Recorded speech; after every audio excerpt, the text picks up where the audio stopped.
hakunui e hakurahi tēnei te mihi mai haki a koutou. Ke te mea hoki hokai ngā o tēnei rohe, arako ngai tu a huriri, nā mihi nui. Good morning, good afternoon, good evening, greetings, welcome to everyone. Thank you so much for joining us. My name is Kaila Colbin. I am the founder and chief executive of Boma.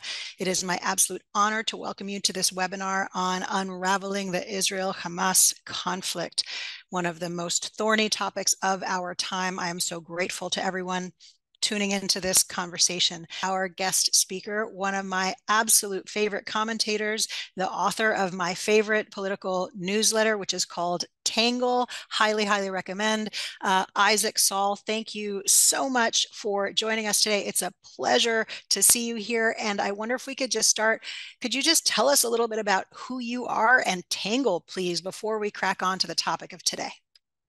Sure. Thanks, Kyla. I really appreciate it.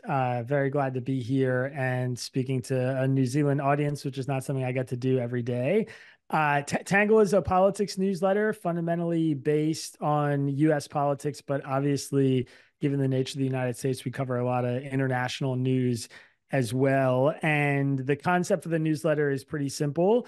We take really difficult, contentious, divisive topics like this one, and then we go out and we seek as wide of a range of perspectives on those topics as we can and pick different arguments from those different political spectrums, and then we share them with our readers. And so the goal is basically, if you spend 10 minutes reading one Tangle newsletter, you are going to see 6, 7, 8 different opinions from across the political spectrum about whatever that topic is that we're covering. So you'll leave with a really holistic understanding of what all the arguments are that are out there. And of course, in every newsletter, I also offer my own opinion as somebody whose politics is very independent and moderate, kind of all over the place.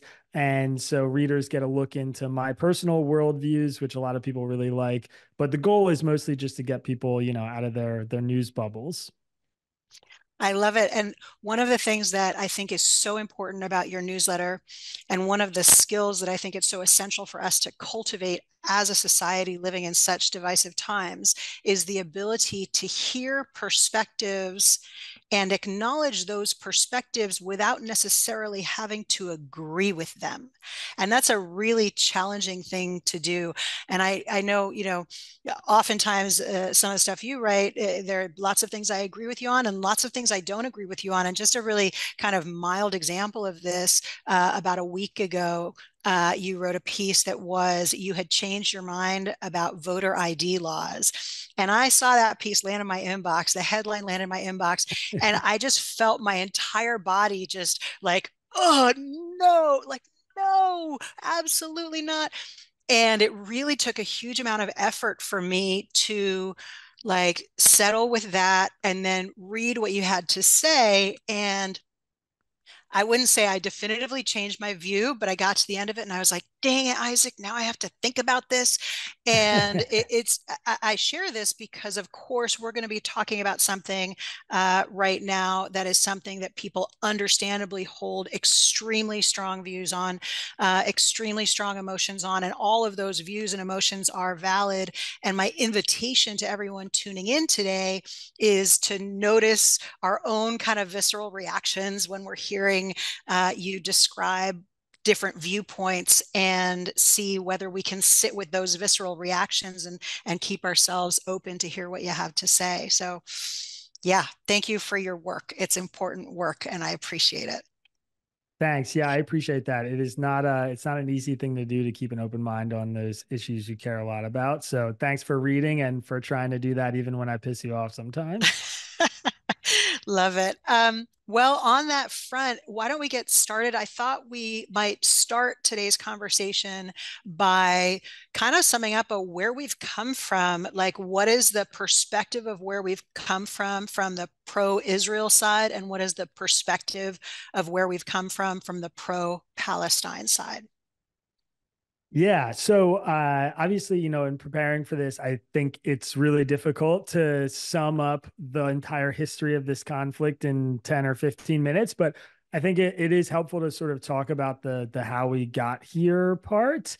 And so I'm going to try and do that first with just sort of summarizing the pro-Israel side of the conflict. And then I'll kind of summarize the pro-Palestine side of the conflict with some history, which I think is like a good table setting exercise. I don't know how much your viewers and your audience will know about this, but the Zionist movement first began percolating kind of in the late 19th century, so late 1800s in Europe. And the idea for a Jewish state was really born out of the desire for Jews to have their own homeland and a quote unquote safe space, for lack of a better term, to put it in some modern parlance. From biblical times until the 20th century, Jews have faced an incredible amount of persecution in Europe, Northern Africa, the Middle East. And after World War II and the Holocaust, the idea for a Jewish homeland in Israel garnered international support. I think it's, kind of hard to overstate the centrality of the Holocaust in terms of its relationship to the founding of Israel. So the Zionist movement predated it, but it is in a lot of ways what set off most of the global momentum for Israel to exist. And, in this day and age, I think a way to think about it is we've seen this incredible tragedy in Gaza right now, 15,000, 20,000 people estimated to have been killed in this war so far. And the death toll from the Holocaust was 300 times that. So you can imagine that kind of tragedy for the Jewish people sort of has this generational trauma that made them feel very committed to the idea of establishing this state of Israel, this homeland for the Jews. So from the Zionist perspective, Israel made sense for a few reasons. The region was already home to some Jews who were still there, in the Middle East and in what we now call modern day Israel. It was also considered a quote unquote ancestral homeland. Many scholars are divided to the degree to which, Jews are indigenous to Jerusalem and the surrounding areas, but there's enough history of Jews in the region that I think it felt like a return home for a lot of Jews.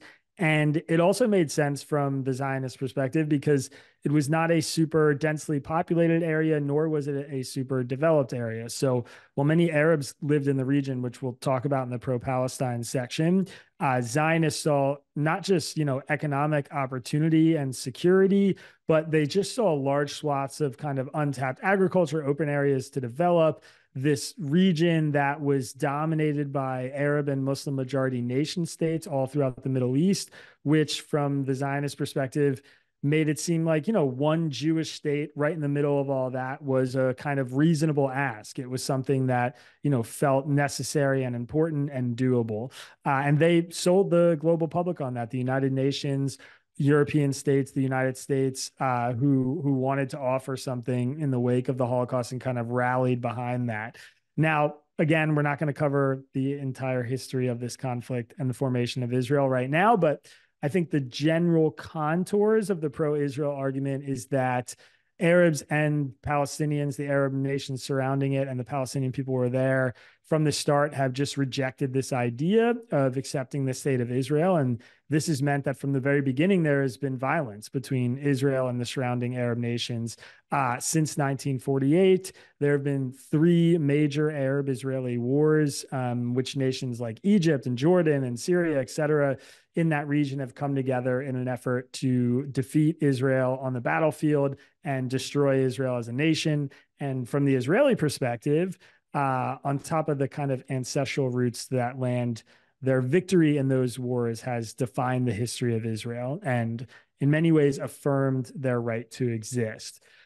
So after these wars, many Palestinians flee to, neighboring states, Jordan, Egypt, while others remain in the Palestinian territories and the West Bank, Gaza. And Israelis, it should be said, have, varied feelings about the way its government has acted in the last 75 years. But I think there's a general consensus that Israel has extended many olive branches for a two-state solution, one where Palestinians receive territories roughly equal to Gaza and the West Bank as official states, and that Arab leaders have mostly rebuffed those offers or intentionally undermined them. And amid those olive branches, there's also been waves of uprisings in Israel, what we call modern day Israel, the intifadas. There's been acts of terrorism committed by extremists in Israel. All of this has kind of hardened a lot of people into their positions, especially in Israel. And in the last decade or two, many on the pro-Israel side have been especially alarmed by the rise of Hamas, which is the group that was behind the October 7th attack. It is a group that is designated as a terrorist organization by much of the West, Europe, the United States. Hamas was elected in Gaza in 2006, though its election was also paired with some violence in its takeover. And it has strongly rooted support in the West Bank as well as in Gaza, though it should be noted Hamas does not control the West Bank. The Palestinian Authority does, which is a different group. But before Hamas was elected, Israel withdrew from Gaza. And after Hamas was elected, Israel began employing a blockade, which effectively stops the free movement of people and goods and electricity through the border. Notably, Egypt, an Arab nation that for a long time was very invested in the Palestinian cause, now also participates in this blockade. They cite many of the same security reasons that Israel does. And additionally, Israel is regularly subject to rocket attacks from Gaza, militant groups in neighboring Arab nations. They reduce the casualties from these attacks almost entirely with its Iron Dome technology. But many Israelis live with a constant reminder that they're surrounded by some enemies, and that is very core to the kind of pro-Israel Zionist identity. So, fast forward up to October 7th and the attacks we witnessed, the torture, rape, hostage taking. Many on the pro-Israel side have felt totally affirmed, basically, in their belief that Hamas is an organization that is not a legitimate political organization that can't be recognized or accepted as a peace partner. And Israel believes that, that attack basically necessitates the strongest military response possible. That is the view of many on the pro-Israel side. So to that end, I think many pro-Israel folks believe that this war they're waging needs to end with the destruction of Hamas, totally reduce their power as an organization, similar to the way we've seen ISIS basically been reduced in the last few years. And also figure out a new group to function as the power center in Gaza when all this is over. Given all that, many on the pro-Israel side view this death toll in Gaza as a tragic result of this war, but they also simultaneously view the war as necessary. So you'll see a spectrum of views on that, I think, in the pro-Israel camp. But generally speaking, I think there's definitely a majority of folks who feel like this is a war that has to be fought to try and reduce Hamas's power. So that is sort of a big 101 introduction on the pro-Israel perspective. Can I just jump in, Isaac? Because I know we're getting a couple of comments through on the Q&A.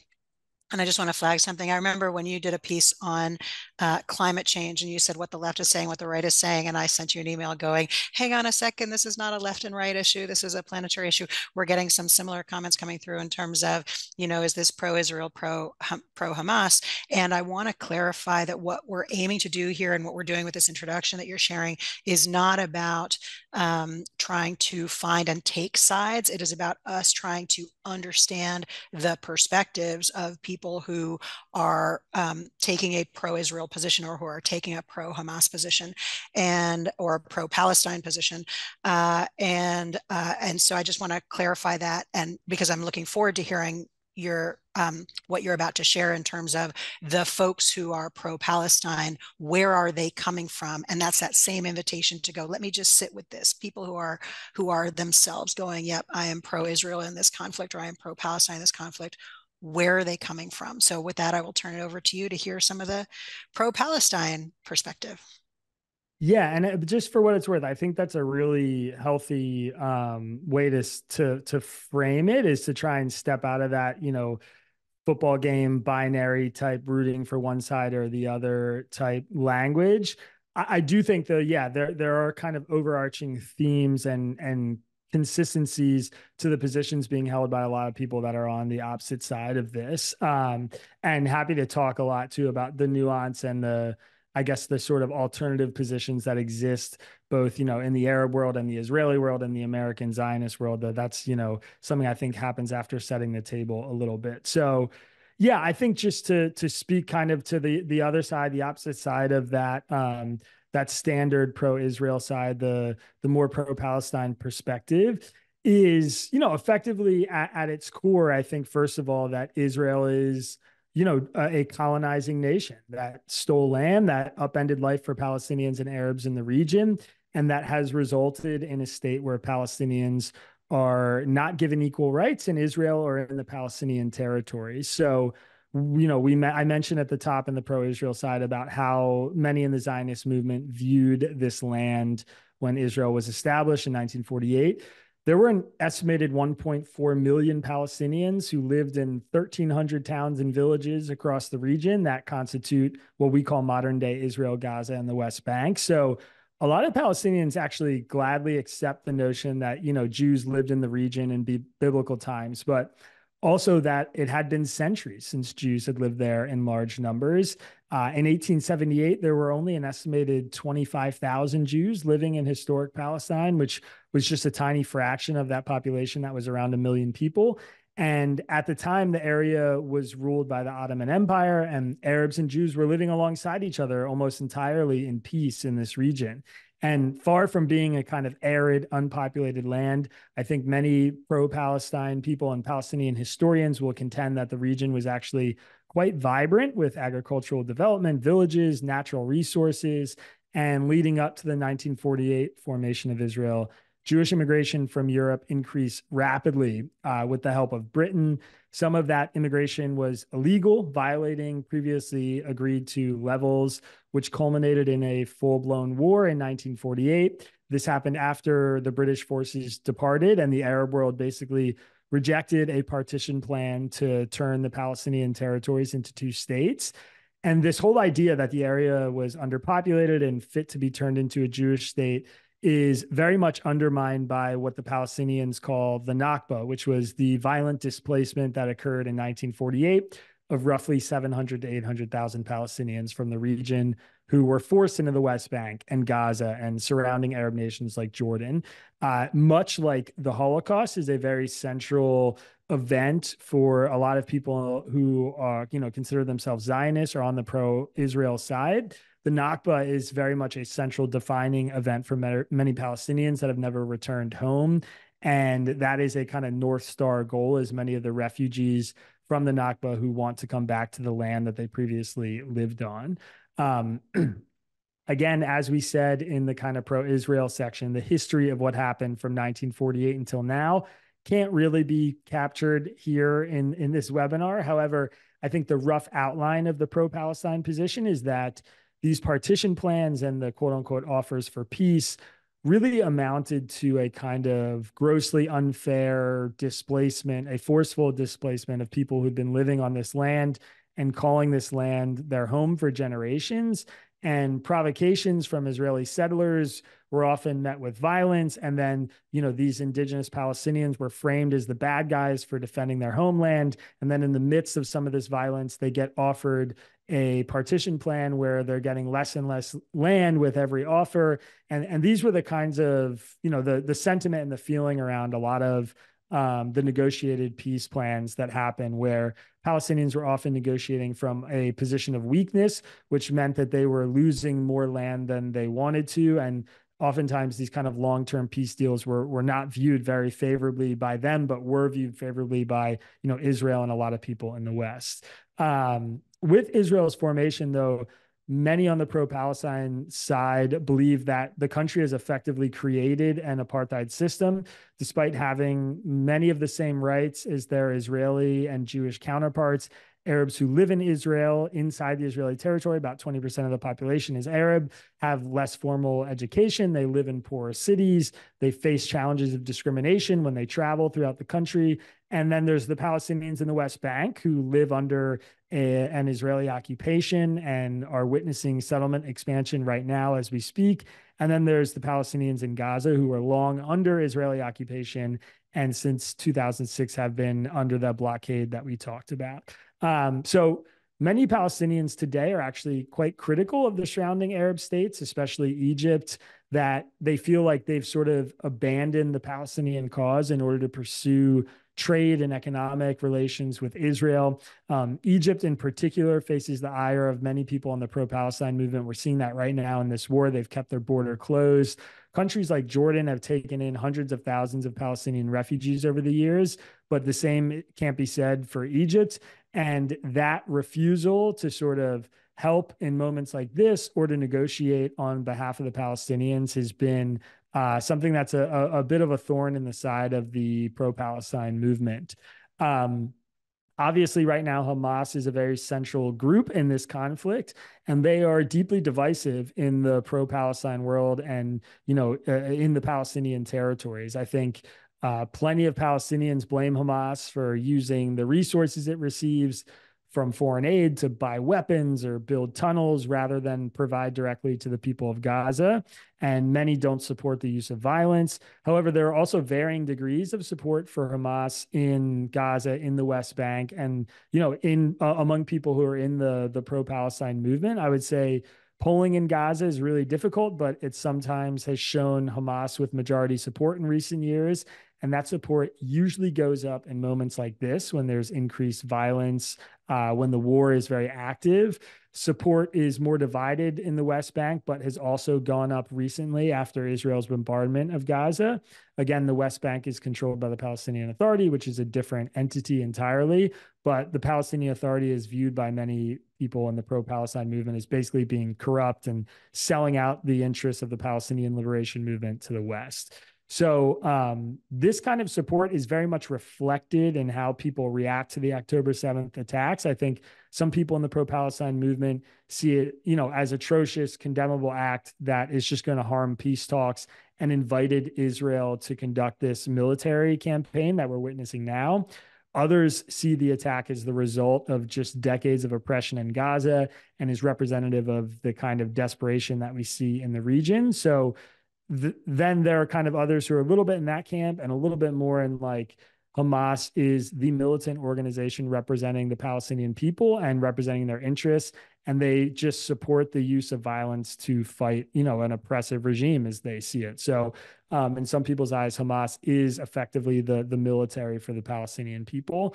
In that light, I would say the pro-Palestine side sees this current bombing campaign and ground invasion in Gaza as effectively a genocide, ethnic cleansing, the quote unquote final solution. The goal is to push Palestinians from this tiny sliver of territory they have left either into Egypt or into another country or to kill them along the way. And that Israel, with the support of the United States, given its tremendous military advantage, is basically committing war crimes by regularly killing far more Palestinians in these conflicts than vice versa, killing many civilians. An Israeli official recently said roughly 1 in 3 people being killed in the war are active combatants, meaning two out of 3 are civilians. And now we're seeing Israel push south. So Palestinians are fearing that they're just going to reoccupy the land behind them. And we know that roughly 15,000 to 18,000 Palestinians have been killed in this conflict. That number is often disputed, but so far it looks pretty reliable, which we can talk a little bit more about later. Many thousands of those have been women and children, and more than half the 2 million people living in Gaza are under the age of 18. So from the pro-Palestine view, these horrifying conditions in Gaza, this war, all of it is being worsened by this basically indiscriminate military operation that is a collective punishment on the Palestinian people for what Hamas has done. So I think that's basically the big two views that you'll encounter in this conflict right now. Yeah, it is. It is a lot. And as you say, a few kind of points I want to make. One is, of course, there will be a range within folks who are generally pro-Israel, within folks who are generally pro-Palestine. We had someone mention the substantive difference, of course, between Hamas and the Palestinian people. You did touch on that. There is, of course, a difference between Israelis or Jews and the Israeli government run by Netanyahu. So a lot of complexity in here, and I appreciate you doing your best to kind of give us a grounding in the brief amount of time that we have. What I would love to do now is to invite you to help us understand a little bit more about what is going on right now. And before we jump into this, I just want to share to give folks, most of the folks tuning in will be from Aotearoa, New Zealand today. Uh, and so to give folks in Aotearoa a perspective, when we're talking about the Gaza Strip specifically, this is a tiny, tiny area of land. It is about a quarter the size of Christchurch City, which technically encompasses Banks Peninsula. I made a little diagram so you could see that blue area is the Gaza Strip.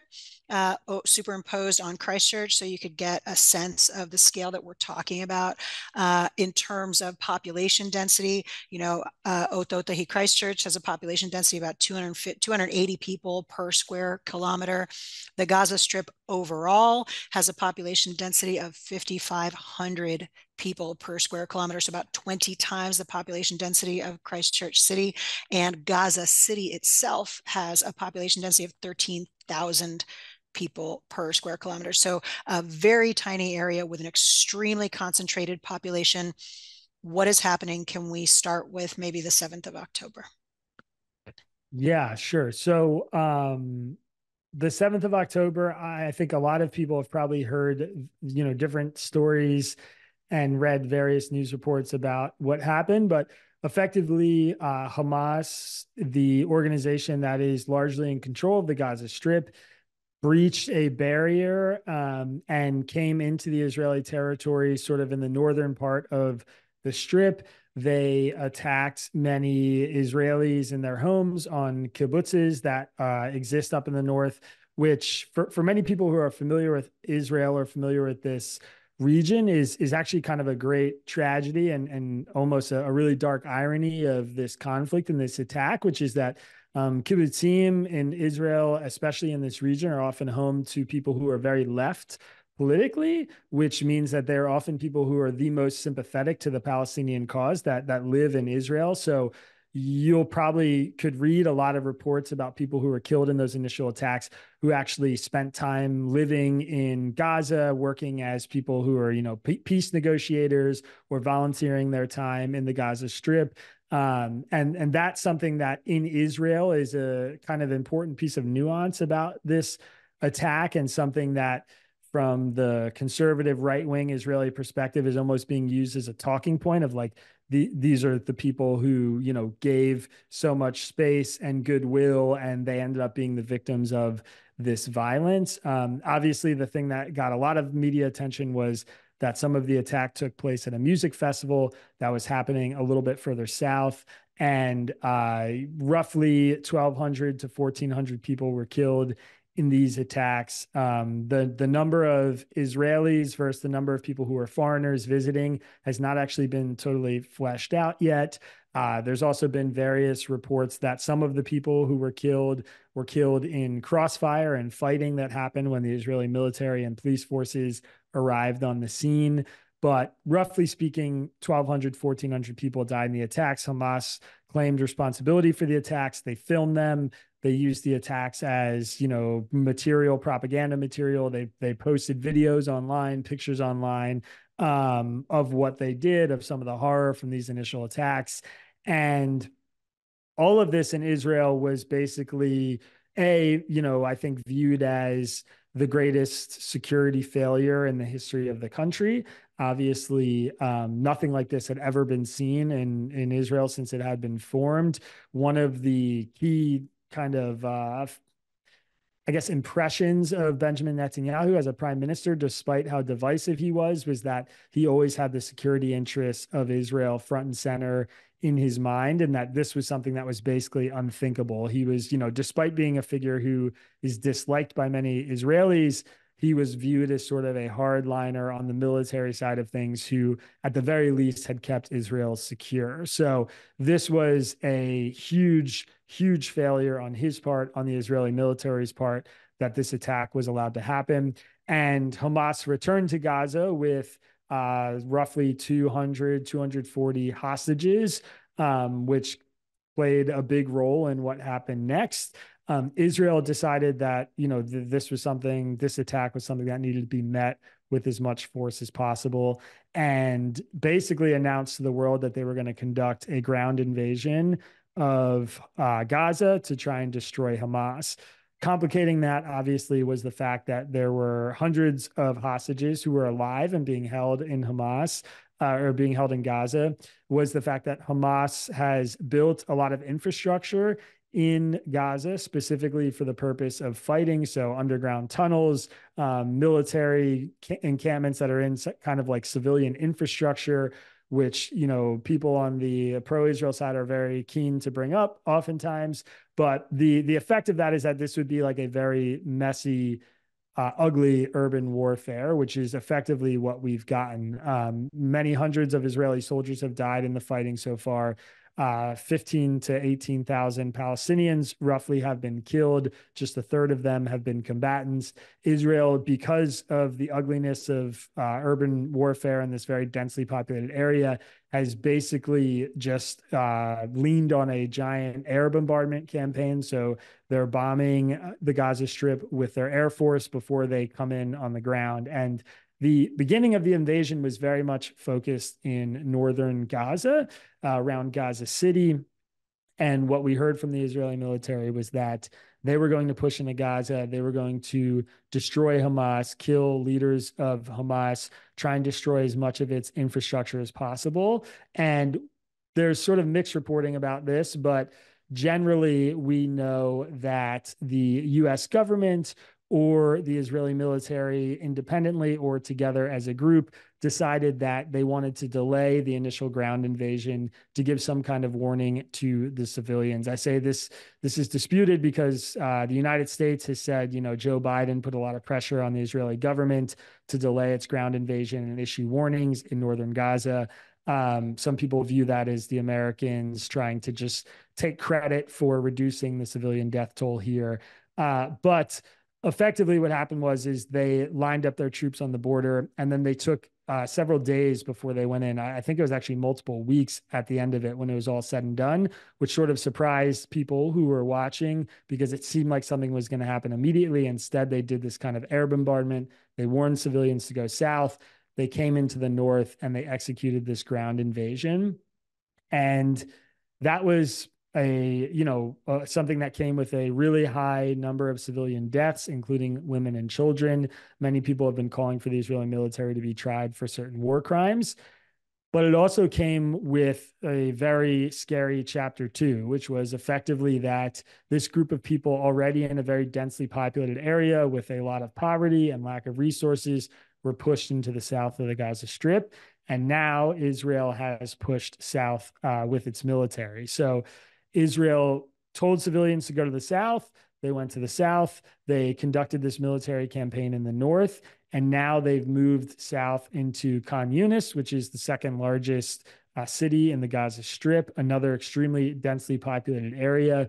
They've been bombarding Khan Yunis with Air Force bombings again, and they also are now conducting a ground invasion in Khan Yunis. Israeli tanks have arrived there in the last 48 hours, effectively.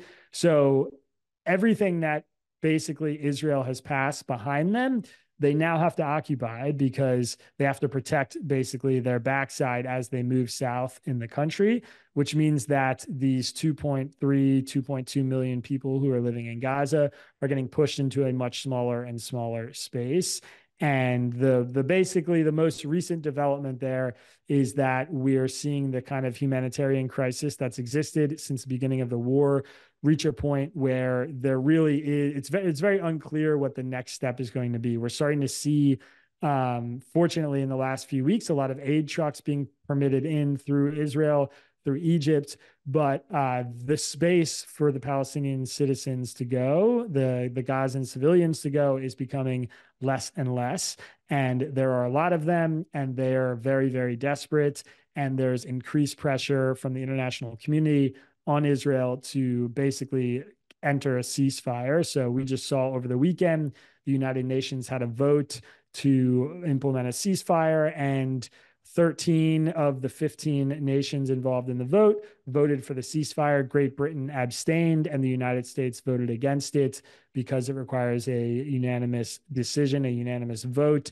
The ceasefire was not approved, but it is emblematic of just how much the international community wants this ceasefire to be implemented, that so many people voted for Israel to stop its bombardment immediately. Now, that's Gaza. I think just really quick, it's worth pointing out that Gaza is not the only place where the quote unquote action in this war is happening. The West Bank is on the other side of Israel. And since this began, a couple hundred people have actually been killed in the West Bank, including about 63 children, according to the health ministry there. Israeli settlers are basically expanding their settlements in the West Bank. That's been happening since before the war started. But in the wake of the war, these interactions between Israeli settlers and the IDF as the occupying force in the West Bank and people who are living in the West Bank has become increasingly tense. And there's been a lot of violence in the West Bank since this war started. There had been a lot of violence before the war started. It has been a very, very tense year in the West Bank, which for a lot of people on the pro-Palestine side is kind of indicative of one of the fundamental issues with this iteration of the Israeli government, which is that Hamas doesn't exist in the West Bank. It's run by the Palestinian Authority, and yet we're still seeing these kind of provocations by the Israeli military. We're now seeing in the wake of this war, these quote unquote security measures, as Israel defines them, basically resulting in the death of Palestinians who are living in the West Bank. And certainly there are extremists, there are people who are legitimate security threats who live there that Israel has detained, that they've interacted with. But many of the many of the people who have been killed by Israeli soldiers or Israeli police have been children or teenagers. Many of them have been civilians who have gotten caught in violent exchanges between people in the West Bank. And so that is like a really central thing that's happening right now that isn't getting a ton of media attention in the West, but is very important for a lot of people who are living this out in real time in Israel. And then there's what's actually happening in Israel, which, I said at the top, I think roughly 20% of the population in Israel are Arab Israelis. And so there's obviously a lot of tension. Many Palestinians live in Israel now. And we've seen not just tension at these kind of cultural sites like in Jerusalem and the Old City and the Western Wall and these very religious holy sites where fighting is typical. But we've also seen just, I think it was a week ago, there was a shooting in Jerusalem by two Palestinians. They killed four Israelis. They injured a few more. Hamas took credit for the attack. It happened in the midst of the ceasefire. And that attack, the people who committed the attack were claimed by Hamas, and Hamas said the attack was, vengeance for the violence in the West Bank and what's happening in the Gaza Strip. So despite everything being really focused on Gaza, I think rightfully so, I think it's also worth noting that we've seen some of this violence spill over into Israel, and we've also seen some of it spill over into the West Bank, which is really scary for the people who live there on both sides, obviously, and is I think a really important part to the kind of psyche of what's happening for people who are in the region right now. Thank you so much for that context. I heard I remember reading when the attacks first happened on the 7th of October. You had a line in one of your newsletters that said, "Not defending Hamas is a very low bar to clear. Please clear it." I just want to sit for a moment with the acknowledgement of the horrific nature of the attacks on the 7th of October. Which, as you mentioned, included rape, included torture, included beheadings that were filmed for propaganda purposes, and to acknowledge the horrific nature of that day. And I also want to sit with the horrific nature of what is happening right now in the Gaza Strip, recognizing that saying, 2.3 million people need to move to the south. Again, to put this in context for the folks tuning in from Aotearoa, New Zealand, we're basically saying, we've got a war going on and we want you to move from Rangiora to, Hagley Park and see if that makes you feel safe in some way. This entire situation is something that weighs so heavily and is traumatizing, I think, for pretty much all involved. I also want to acknowledge you referenced the what's happening in the West Bank, what's happening in Israel. Of course, in the U.S., we're seeing overflow from this war. In terms of how it affects free speech on college campuses. We're seeing upticks in anti-Semitism. We're seeing upticks in anti-Muslim perspectives. Like it's a sentiment. It's an incredibly challenging time. And once again, I thank you for being willing to share what is happening, recognizing that so many of us have such strong emotions, understandably associated with what's going on. I wonder if you could touch a little bit on what the potential options are from here, and maybe what is it that makes this entire situation so intractable and so challenging to find any kind of a resolution for it. Yeah, sure. I mean, that is, I guess, the kind of central question. I mean, look, I think there are a few things to acknowledge. I think once the attack happened, I wrote a piece that was effectively titled "Israel has no good options," and the message I was trying to convey in that piece was basically, regardless of how you feel about how this conflict got to where it is today, and I think there are really good arguments about complicity and culpability on both sides for things that they've done, leadership on both sides that they've done over the last, 60, 70, 80 years. Fundamentally, once the attack happened, there was basically roughly three options, which was Israel, conducting this ground invasion, air bombardment, a really strong show of military force, which is the option that we're witnessing. There was the sort of in between option, which was, do something in retaliation, but make it quick and then work to just calm everything down and get to a kind of a quote unquote peace, a stalemate, a ceasefire. And then there was the sort of third option, which is respond to this by viewing it as a reflection of how bad things have gotten in the region and do something dramatic like withdraw from the West Bank and, start working towards a new peace deal and don't respond to this violence with more violence. And truly none of the potential responses there are great. The one we're witnessing now obviously has resulted in a great deal of civilian hardship and deaths and just destruction in Gaza.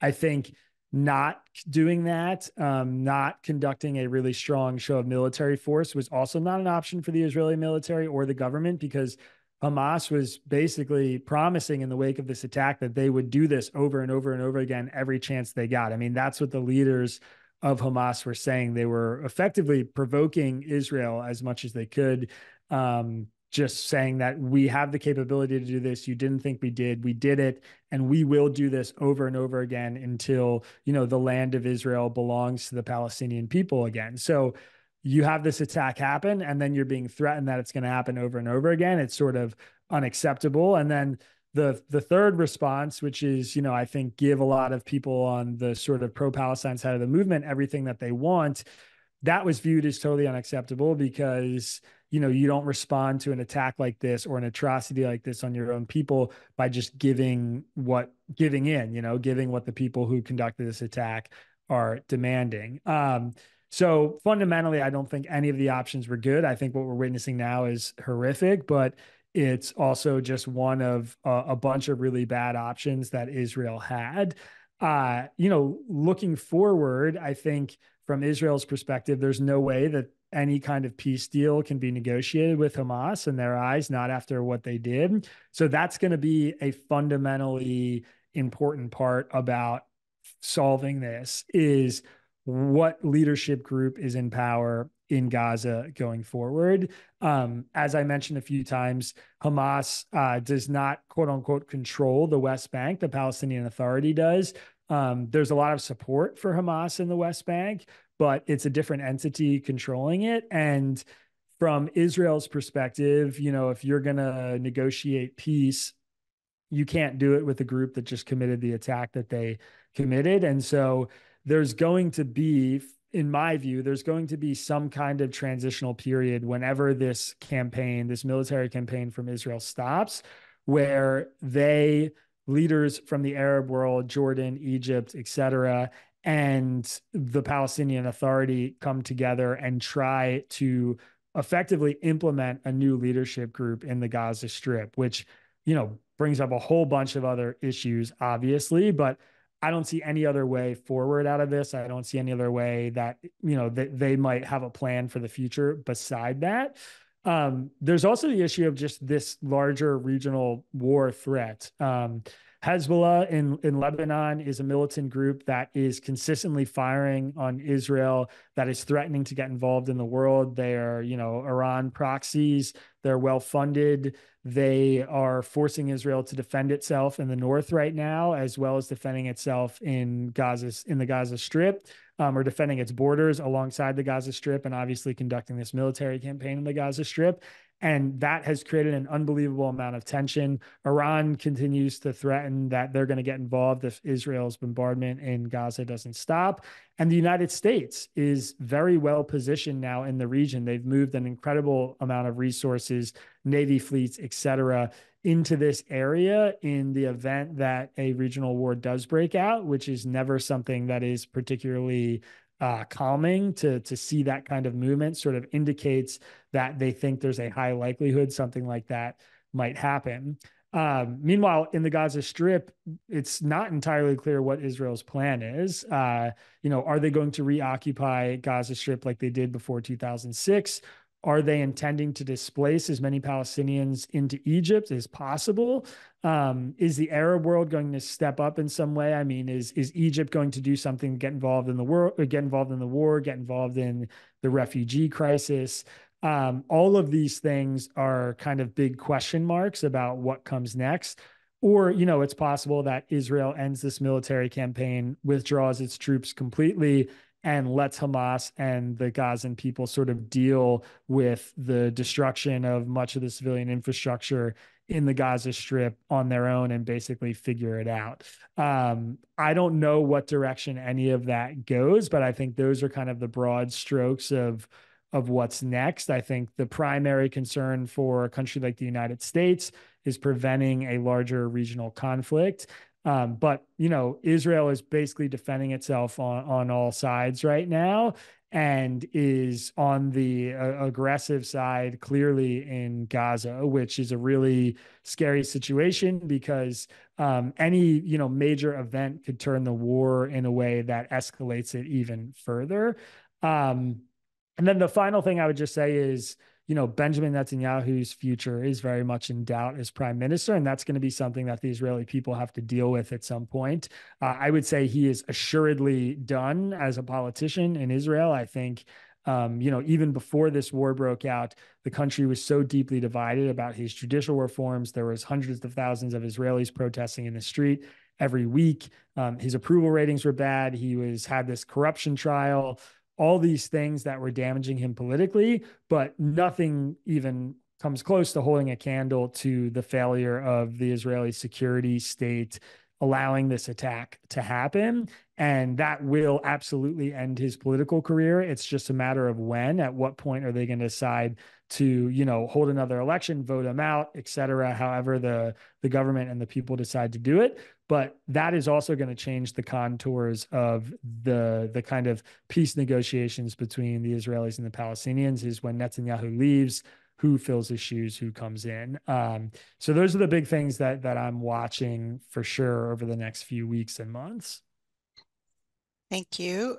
We only have about 10 minutes left, and that last point that you made about Netanyahu and his potential future leads us to one of the questions that have come through from actually a dear friend of mine, Slavko Martinov, who asks whether you can talk about Netanyahu's involvement with Hamas, whether Netanyahu helped set up and fund Hamas. Can you help us understand that? Yeah, sure. So, yeah, I mean, that's kind of one of the very undertold stories of the conflict, I would say. I'd be careful about the language around, Israel creating Hamas, but certainly there was a time in the relationship between Israel and the Palestinian people and the Palestinian liberation movement where Hamas was actually viewed as an organization that could be dealt with, could be negotiated with, that a peace deal could be made with. And so, at certain points in history, there were other groups in the Palestinian movement that were viewed as far more extreme. And because of that, we've learned after the fact, the kind of historical record has shown, and many former Israeli intelligence officials have come out and spoken about this, is that the Israeli government both funded but also just worked politically sort of behind closed doors to help elevate Hamas into power because they felt like they were going to be a more reasonable negotiating partner than some of the other options that existed in the Arab world. Obviously, that is a kind of dated perspective. I don't think anybody in Israeli government feels that way today. And it's, I think is illustrative of how complex this issue is that a group like Hamas has kind of evolved over time. Their levels of extremism have sort of risen and fallen and risen and fallen. And we're seeing right now that, Hamas is capable of things like negotiating hostage deals. They have the power in the Gaza Strip to do that and the willingness to do that when they feel like they're getting a bunch of Palestinian prisoners or former militant fighters or whatever to be released from Israel. And so all of those things sort of open these little doors to what almost looks like a normal relationship on the surface. But yeah, generally, I would say, there is some fraction of culpability on the Israeli government side, at least in the sense that it made a strategic mistake or a long-term error by believing that Hamas was a group that they could work with to sort of get to long-term lasting peace. Obviously, that didn't happen. And I think maybe at the time those decisions were made, there was, reasonable feelings and facts to believe that. But it's certainly not the case or not viewed as the case anymore. We have another question here from another friend of Boma, Jeff Willis, who asks whether the events of the last months have changed your analysis or personal feelings about the Abraham Accords in any way. And can you maybe start by helping us understand what are the Abraham Accords? Thanks. Yeah, sure. That's a great question. I think they've maybe changed my feelings in the sense that I believe they've shown the importance of them, or the importance of kind of normalizing relationships between the Israeli government and the Arab world. So the reason I say that is basically that, Israel entered sorry, go ahead. What are the Abraham Accords? Yeah, sure. So the Abraham Accords are basically a bilateral agreement between Israel and several Arab nations. I think it's the UAE, Bahrain, that was mediated by the United States. And the goal is basically to, quote unquote, normalize relationships is kind of the foreign policy speak for it. These are things like economic trade relations, but also, airports connecting between the UAE and Israel. So someone from United Arab Emirates can now get on a plane and fly to Israel if they want.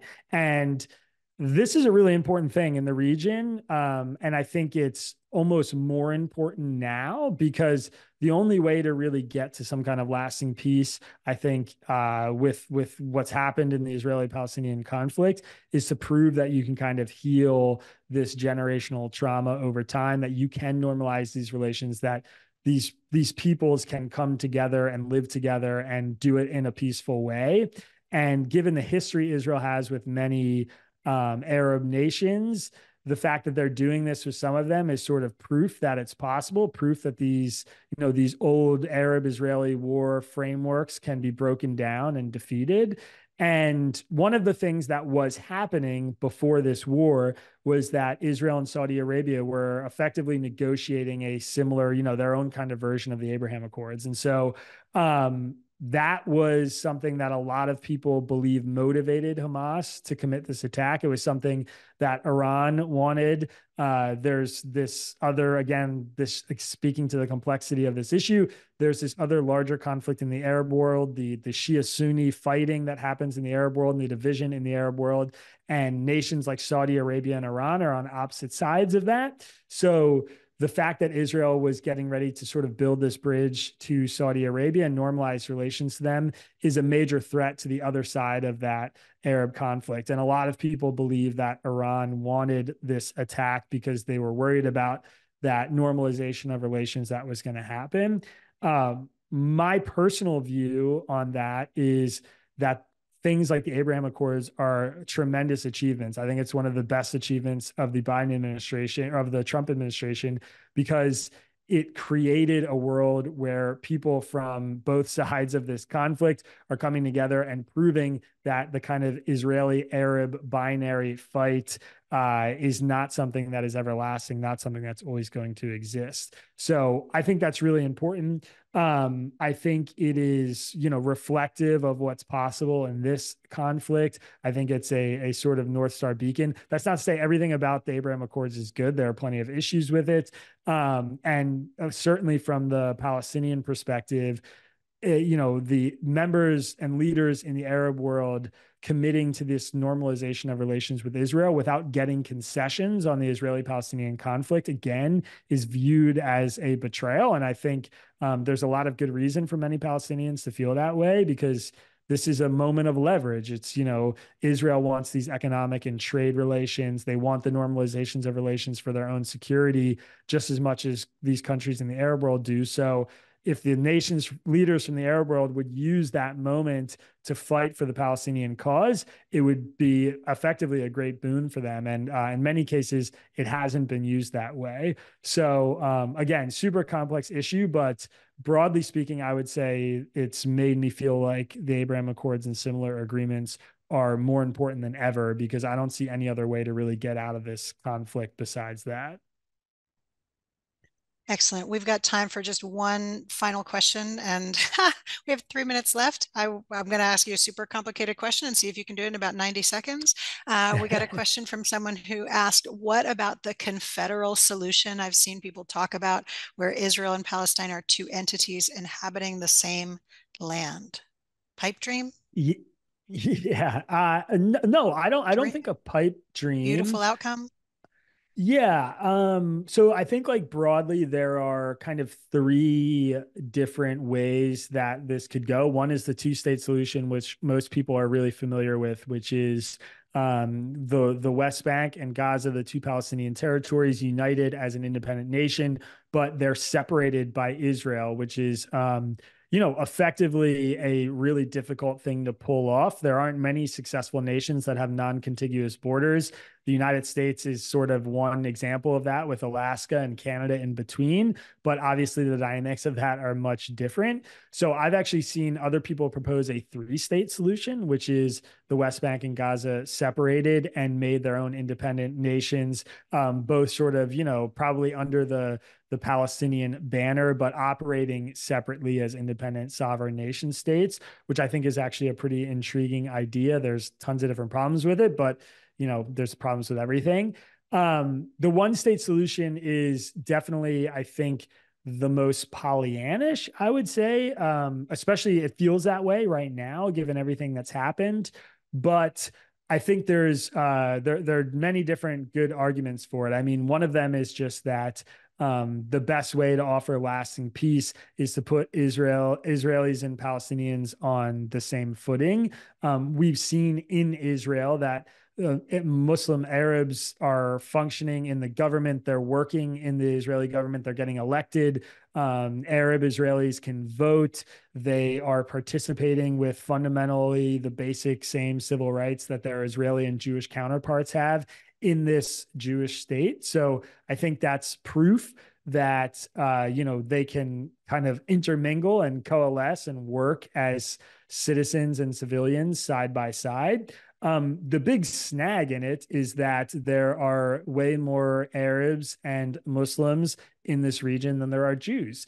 There are very few Jews and Israelis in the world comparatively. And so the fear from the Zionist side, from the Israeli government side, is that if we were to put this, one state solution into practice, then we're going to be outnumbered in the Knesset, in the Israeli government. We're going to lose our voting power, all these things. That's generally what you hear from a lot of people on the Israeli Jewish pro-Israel side. So I think that's the thing that like you have to solve for. And then it gets really tricky. Like, are you talking about immigration quotas? Are you talking about quotas on the number of citizens that can be naturalized from the West Bank and Gaza back into Israel? Immediately the moment that you push towards that one state solution, that's the biggest hang up for, I think, a lot of people on the Israeli side. That being said, I think what is really alluring about it is it sort of flattens the conflict in the sense that it gives everybody equal power and it forces people who are more extreme on either side to sort of deal with the reality that they're being offered something that gives them an opportunity to live harmoniously, that gives them opportunity to operate like, like-minded civilians on this land in this space. And how do they respond to that opportunity? Do they squander it with violence? In which case, there could be really harsh penalties for that kind of thing. But yeah, there are huge obstacles to get over toward that. And I don't think you will hear anything about that right now because the sides are so divided. There's so much violence, and the war is at such a tense point that it's not something that's currently on the table, really. Thank you for that. We have gone over by 2 minutes. We are just at the end of our time together. Isaac, I want to thank you so much, first of all, for just taking the time to spend with us. I want to thank you so much for your courage in talking about this issue full stop. I just see coming through in the Q&A the incredibly strong feelings that people have about this topic. I know for me, this was definitely one of the scariest webinars I've ever hosted. What are people going to think? What am I going to get wrong? Who's going to be upset with me? And what I also know is that we make no progress anywhere in the world if we don't talk about difficult things. And so I'm incredibly grateful not only to your willingness to talk about these difficult things on this webinar with us, but in your work generally. And so I will just give a little bit of a plug for Isaac's newsletter. It is readtangle.com. I don't always agree with him, but I always value what he shares, and what it does for me is brings me information that comes from outside of my bubble. Like everyone, I operate in a bubble, and I'm always at risk of not being aware of points of view that extend beyond that bubble. Team, thank you so much for joining us today. It's been an absolute pleasure and honor to welcome you. I appreciate your participation. I appreciate your questions, your comments, the emotional ones, the fervent ones, and all of it. Thank you, everyone. Have a wonderful day. Thank you, Isaac, for being here. We'll see you soon. Kakiteano.